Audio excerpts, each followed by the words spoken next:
नमस्कार दोस्तों, मेरा नाम है आकाश और स्वागत है आपका इस YouTube चैनल पे। तो आज के इस वीडियो में मैं आपको बताऊंगा 5 इन्वेस्टमेंट स्ट्रेटजीज के बारे में जो कि आप चूज कर सकते हैं अपना पोर्टफोलियो गोल रीच करने के लिए। लेकिन उससे पहले हम ये जान लेते हैं कि इन्वेस्टमेंट स्ट्रेटजी होती क्या है। तो अगर सपोज आपका एक पोर्टफोलियो गोल है कि आपको एक पर्टिकुलर अमाउंट तक अपना पोर्टफोलियो लेके जाना है। अब ये जो अमाउंट है वो हर एक इन्वेस्टर के लिए अलग होगा और जो टाइम फ्रेम है उस अमाउंट तक रीच करने के लिए वो भी हर एक इन्वेस्टर का अलग अलग होगा। तो अब इस इन्वेस्टमेंट जो अमाउंट है इस तक पहुंचने के लिए जो आप स्टेप्स लेंगे उसको हम आपकी जो इन्वेस्टमेंट स्ट्रेटजी है वो बोलेंगे। तो सपोज आपका जो गोल है वो आपका इन्वेस्टमेंट पोर्टफोलियो जो है वो 2 करोड़ तक लेके जाने का है और जो आपका टाइम फ्रेम है वो 15 साल है। तो अब आपका जो पोर्टफोलियो उसको 2 करोड़ तक पहुंचाने के लिए जो आप स्टेप्स लेंगे, जो आप स्टॉक सेलेक्ट करेंगे, वो आपकी इन्वेस्टमेंट स्ट्रेटजी कहलाएगी। तो अब इस गोल तक रीच करने के लिए आप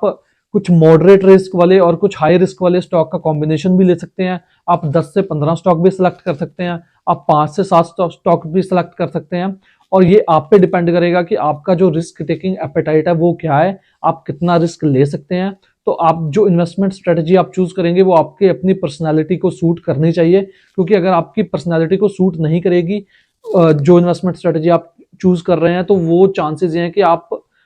अपना गोल रीच कर नहीं पाओगे सिचुएशन में। क्योंकि अगर आपका जो रिस्क टेकिंग एपेटाइट है वो मीडियम है और आपने हाई रिस्क स्टॉक्स ले लिए जिनमें वॉलेटिलिटी काफी ज्यादा है, तो अगर वो स्टॉक 15-20% किसी कारण गिर जाएगा तो आप उसको रेजिस्ट नहीं कर पाएंगे और आप अपना स्टॉक बेच देंगे। तो इसलिए एक अच्छी और अपनी पर्सनैलिटी को सूट करने वाली इन्वेस्टमेंट स्ट्रेटजी चूज करना बहुत ही इंपॉर्टेंट है इन्वेस्टिंग में अच्छे रिटर्न बनाने के लिए। तो चलिए शुरू करते हैं हमारा आज का वीडियो। लेकिन उससे पहले अगर आप इस चैनल पे पहली बार आए हैं और अगर आपने अभी तक चैनल को सब्सक्राइब नहीं किया है तो चैनल को सब्सक्राइब कर दीजिए, क्योंकि यहाँ पे आपको मिलता रहेगा बहुत सा वैल्यूएबल कंटेंट जिससे कि आप सीखेंगे कि कैसे बने एक स्मार्ट इन्वेस्टर। तो चलिए सीधा चलते हैं अपनी स्ट्रैटेजी नंबर 1 पे। तो हमारी स्ट्रैटेजी नंबर 1 है डिविडेंड इन्वेस्टिंग। तो जब भी कोई कंपनी अपने प्रॉफिट्स में से कुछ हिस्सा अपने शेयर होल्डर्स को बांटती है उसे हम डिविडेंड बोलते हैं। अब ये जो डिविडेंड है ये कंपनी के लिए मैंडेटरी नहीं होता, यानी कि कंपलसरी नहीं होता कि कंपनी अपने प्रॉफिट में से कुछ हिस्सा अपने शेयर होल्डर्स को दे ही दे। तो जो यंग कंपनीज होती है जिनके पास ग्रोथ अपॉर्चुनिटीज काफी ज्यादा होती है वो काफी बार अपने शेयर होल्डर्स को बिल्कुल भी डिविडेंड नहीं देती, क्योंकि उनको काफी सारा इन्वेस्टमेंट्स करनी होती है इन फ्यूचर के लिए। वहीं जो कंपनीज मैच्योर हो जाती हैं, जैसे कि आज की डेट में आप देखें कि हिंदुस्तान यूनिलीवर हो गया या फिर नेस्ले हो गया या फिर एशियन पेंट्स हो गया या फिर पिडिलाइट इंडस्ट्रीज हो गया, इनके पास ग्रोथ अपॉर्चुनिटीज उतनी ज्यादा नहीं है क्योंकि ये एक बहुत ही बड़े बेस पे ऑलरेडी पहुंच चुके हैं। तो अब ये कंपनीज काफी ज्यादा एक्सेस कैश जनरेट करती हैं, जो कि इनको अपने ऑपरेशन रन करने के बाद भी काफी सारा कैश बच जाता है। तब उसमें से ये कुछ हिस्सा अपने शेयर होल्डर्स में बांट देती हैं और उसको हम डिविडेंड बोलते हैं। तो जब हम ऐसी कंपनीज के अराउंड पोर्टफोलियो बनाते हैं जो कि अच्छा खासा डिविडेंड यील्ड देती हैं, तो उसको हम डिविडेंड इन्वेस्टिंग बोलते हैं। अब डिविडेंड इन्वेस्टिंग उन लोगों के लिए ज्यादा बेहतर है जिनको अपनी इन्वेस्टमेंट पे कुछ परसेंटेज पॉइंट लगातार इनकम के तौर पे चाहिए। तो अगर आप सपोज रिटायर हो गए हैं या कुछ, तो आप उस सिचुएशन में डिविडेंड इन्वेस्टिंग कर सकते हैं कि आपको जो अपना इन्वेस्टमेंट है उस पर कुछ इनकम आती रहे, वो 2% हो 3% हो कुछ भी हो, लेकिन वो लगातार आती रहे। लेकिन डिविडेंड इन्वेस्टिंग करते समय हमको एक चीज का ध्यान रखना चाहिए कि हमें सिक्लिकल कंपनीज में इन्वेस्ट नहीं करना चाहिए, क्योंकि जब तो सिक्लिकल कंपनी, सबसे पहले तो सिक्लिकल कंपनीज की बात करते हैं, जैसे कि स्टील कंपनी हो गई या फिर टेक्सटाइल कंपनी हो गई या पेपर कंपनी हो गई। तो ये कंपनीज काफी सिक्लिकल है और कमोडिटी प्रोडक्ट बनाती हैं, तो इनका साइकिल चलता है कई बार 3-4 साल 5 साल साइकिल बहुत अच्छा रहता है, उसके बाद फिर साइकिल डाउन ट्रेंड में आ जाता है जहां पे जो कंपनी की अर्निंग्स है वो भी बहुत ज्यादा कम हो जाती है। तो जब तो साइकिल अप ट्रेंड में होगा तब तो हमें इनका डिविडेंड यील्ड काफी अच्छा होगा दिखेगा। हो सकता है कई कंपनीज 8 या 10% तक भी डिविडेंड यील्ड आपको दे दें, लेकिन जब ये साइकिल घूमेगा तब कंपनीज की अर्निंग भी खत्म हो जाएगी। तो उस सिचुएशन में जो आपका डिविडेंड है वो बिल्कुल जीरो भी हो सकता है। तो जब भी आप डिविडेंड इन्वेस्टिंग करने जाएं तो कोशिश करें कि उन कंपनीज को चूज करें जो कि एक सेकुलर ग्रोथ कंपनीज हैं, यानी कि वो कंपनीज जो कि कमोडिटाइज नहीं है और लगातार उनकी जो डिमांड है वो आती रहेगी। तो कई सारी जैसे एफएमसीजी कंपनीज है वो सेकुलर ग्रोथ हैं, और कई सारी कंपनीज है जो जिनके प्रोडक्ट और सर्विसेज हैं वो कस्टमर्स को चाहिए, लगातार चाहिए। और ऐसी कंपनीज में अगर आप इन्वेस्ट करते हैं, उनके अराउंड 15-20 कंपनीज चूज करके एक अच्छा पोर्टफोलियो बनाते हैं, तो आप अच्छे रिटर्न बना सकते हैं लॉन्ग टर्म में। तो हमारी स्ट्रैटेजी नंबर 2 है वैल्यू इन्वेस्टिंग। तो वैल्यू इन्वेस्टिंग काफी पॉपुलर इन्वेस्टमेंट स्ट्रेटजी है, जिसमें कि एक इन्वेस्टर एक बिजनेस की जो रियल वैल्यू है, यानी कि जो इसकी इंट्रिंसिक वैल्यू है, उससे कम दाम में उससे खरीदता है, और जब भी वो स्टॉक प्राइस अपने इंट्रिंसिक वैल्यू के बराबर या फिर उससे ऊपर जाता है, तब उसको बेचकर प्रॉफिट बुक कर लेता है। फॉर एग्जाम्पल, अगर आप 1 रुपए की चीज किसी तरीके से 50, 60 या 70 पैसे में खरीद लेते हैं, और उसके जब वो 1 रुपए या 1 रुपए से ऊपर जाती है उसे बेच देते हैं, तो उसे हम वैल्यू इन्वेस्टिंग बोलते हैं। अब बिजनेस की जो रियल वैल्यू है वो काफी सारे फैक्टर्स पे डिपेंड करती है। अब हो सकता है बिजनेस के पास कोई वैल्यूएबल लैंड हो, कोई पेटेंट हो, या फिर कोई कैपेसिटी का बिजनेस ऐसे लगा रहा हो कि इन फ्यूचर बिजनेस की जो अर्निंग्स है वो काफी तेजी से बढ़ सकती है, या फिर कंपनी के पास कोई लोकेशनल एडवांटेज हो जो कि मार्केट को अच्छे से पता ना हो, वो अंडर रिसर्च कंपनी हो। तो काफी सारे फैक्टर्स हैं जो कि बिजनेस की रियल वैल्यू को डिटरमाइन करते हैं। और वैल्यू इन्वेस्टिंग में एक रिस्क रहता है कि अगर मार्केट उस कंपनी की वैल्यू को रिकॉग्नाइज नहीं करती, तो वो एक वैल्यू ट्रैप बन के रह जाती है, यानी कि वो कभी भी जो 70 पैसे की चीज है वो कभी भी 1 रुपए पे नहीं पहुंचती अगर मार्केट उसे रिकॉग्नाइज नहीं करती। तो वैल्यू इन्वेस्टिंग में आपको काफी एक्यूरेट होना पड़ता है अपनी जो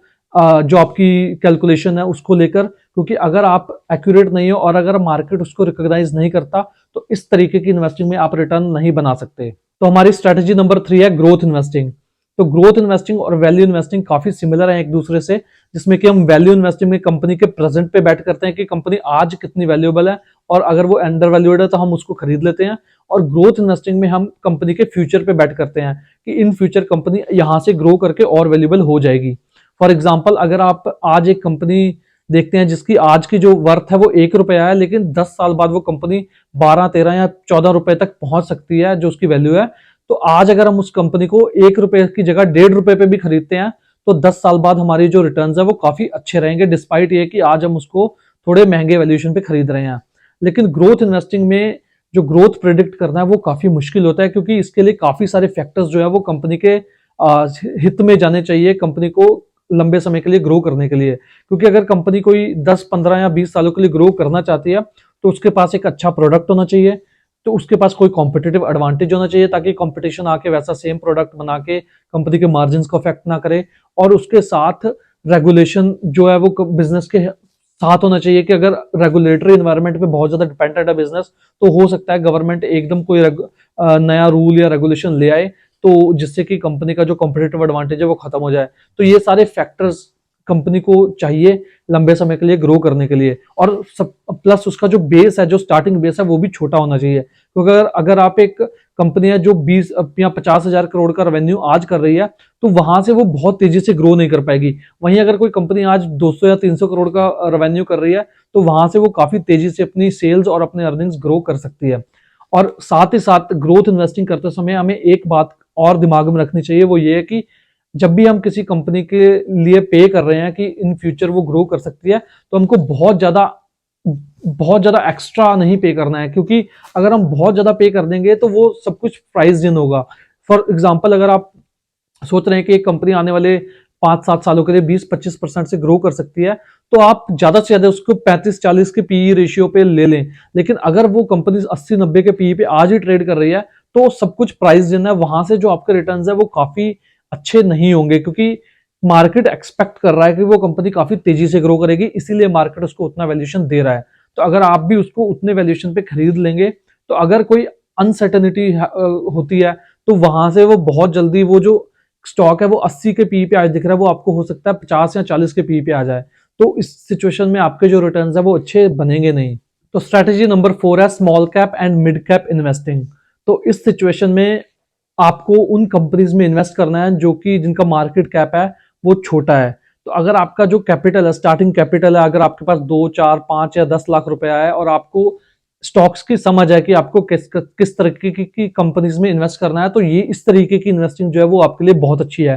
क्योंकि यहाँ पे जो रिटर्न पोटेंशियल है वो काफी हाई है, और साथ ही साथ रिस्क भी काफी हाई है। तो जब हम कब जो टॉप 100 कैप मार्केट कैप की कंपनीज है उसके ऊपर की कंपनीज में इन्वेस्ट करते हैं, उसे हम स्मॉल कैप और मिड कैप इन्वेस्टिंग बोलते हैं। तो अगर हम इंडिया में देखें तो 50,000 करोड़ से नीचे नीचे की मार्केट कैप वाली कंपनीज जो है वो आज के डेट में स्मॉल और मिड कैप इन्वेस्टिंग की कैटेगरी में आती हैं, जिसमें कि काफी ज्यादा ऑप्शंस अवेलेबल है हमारे पास, और यहाँ पे जो पोटेंशियल रिटर्न्स है वो काफी ज्यादा रहते हैं। लेकिन इसमें इन्वेस्ट करने से पहले आपको अपना रिस्क टेकिंग एपेटाइट देखना पड़ेगा कि आप कितना रिस्क ले सकते हैं। क्या आप जो हाई वॉलेटिलिटी है यानी कि मार्केट का जो उतार चढ़ाव है उसको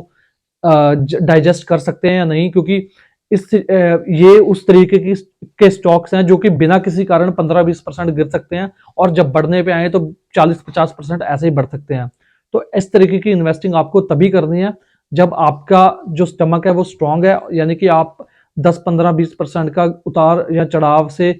अफेक्टेड नहीं होंगे और आपका जो टाइम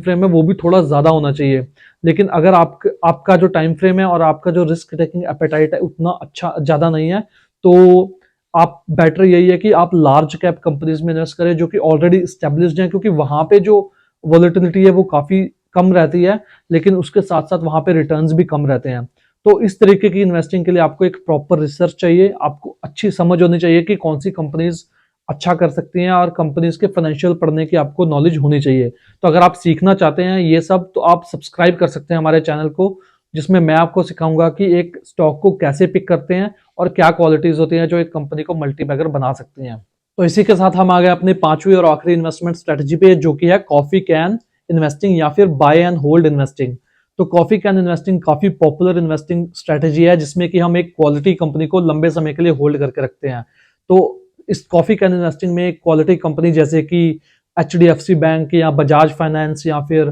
HCL टेक या फिर अल्ट्राटेक सीमेंट, ऐसी कंपनीज जो कि लगातार 12-14-15% से ग्रो कर सकती हैं, उनको हम लंबे समय के लिए होल्ड करके रखते हैं और हमारे पैसे बन जाते हैं। लेकिन जितना आसान ये स्ट्रेटजी को फॉलो करना लगता है उतना आसान है नहीं, क्योंकि इस स्ट्रेटजी को फॉलो करने के लिए हमको लॉन्ग टर्म होराइजन होना चाहिए, हमारे पास पेशेंस होना चाहिए, हमारे पास जो है वो कन्विक्शन जो है हमारा उन स्टॉक्स को लेके काफी हाई होना चाहिए। क्योंकि अगर मार्केट गिरेगा तो उस सिचुएशन में हम उन स्टॉक्स को लेके कैसे रिएक्ट करेंगे वो उस पर डिटरमाइन करेगा कि हमारे लॉन्ग टर्म रिजल्ट्स जो है वो कैसे होंगे। क्योंकि जब मार्केट गिरता है तो अच्छे से अच्छी कंपनी भी गिरती है, तो ऐसी सिचुएशन में उस स्टॉक को होल्ड कर पाना काफी मुश्किल काम होता है। तो अगर आपके पास उतना पेशेंस है, आपके पास कन्विक्शन है कि ये सर्टेन कंपनीज अच्छा कर सकती हैं, तो आप ये स्ट्रेटजी इस्तेमाल कर सकते हैं। और अगर आप सपोज 12-14 या 15% का CAGR अगर आप 30 सालों के लिए भी बना पाते हैं अपने पोर्टफोलियो पे, तो जो आपके रिटर्न्स है वो काफी अच्छे होंगे। तो सपोज अगर आप आज 10 लाख रुपए लगा रहे हैं और अगर आप उसको 30 साल के लिए क्वालिटी कंपनीज जैसे कि बजाज फाइनेंस या HDFC बैंक की ये कंपनीज हो गई, इनको अगर आप 30 साल के लिए होल्ड कर सकते हैं, तो जो आपके रिटर्न्स है वो 30, 40 या 50 गुना हो जाएंगे। यानी कि आपका जो 10 लाख है वो 3-4 करोड़ इजीली पहुंच जाएगा, कोई बड़ी बात नहीं है। तो अगर आप इस स्ट्रैटेजी को यूज करना चाहते हैं, इस्तेमाल करना चाहते हैं, तो आपका कन्विक्शन हाई होना चाहिए स्टॉक्स को लेके, आपका जो विजन है वो लॉन्ग टर्म होना चाहिए और आपके पास बहुत ही ज्यादा पेशेंस होना चाहिए। क्योंकि एक अच्छी क्वालिटी स्टॉक को लेके इतने लंबे समय के लिए होल्ड करना काफी मुश्किल होता है, क्योंकि